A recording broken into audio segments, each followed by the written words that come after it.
Gospod minister, kako gledate na teh 35 milijonov, ki se bo zdaj razdelilo na določena področja, glede na to, da se je ta sistem spremljanja čakalnih dob spremenil od prej in ni več primerljiv?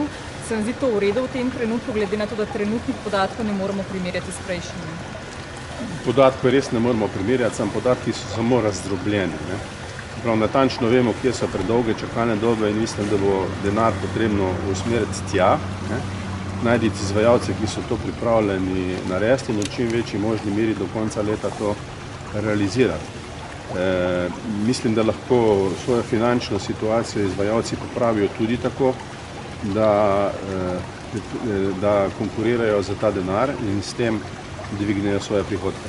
Kako bo ta sistem tekel, pravite, konkurirajo za ta denar? Kako bo to šlo? To gre tako kot običajno preko splošnega dogovora, za katerega bomo poskrbeli, da bo hitro sprejet, da se ne bo vlekel do konca leta. Ljudje bodo že natančno naprej vedeli, kaj se bo skrajševalo in tiste stvari bodo plačane.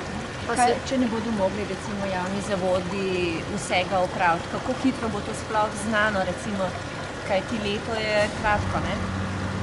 Leto je kratko, mene čudi, da že prej niso na zalogo opravili teh storitev. Ja, od konca septembra lahko zmanjšaš količino storitev, če imaš 10% viška. In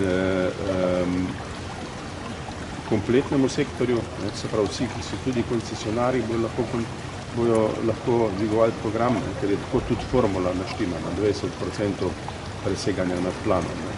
Po vašem mnenju je... Da bi se ta denar prenesel naslednje leto, se pravi toliko, kot ga zdaj ne bo porabljenega od teh 35 milijonov, da bi se prenesel, potem bo tako sprejet... Ostanek denarja je možno prenesti v naslednjo leto in v tistem letu ustrezno povečati program. Kot sem dejal, cilj je skrajševanje čakalnih dob. Ljudje ne smejo čakati.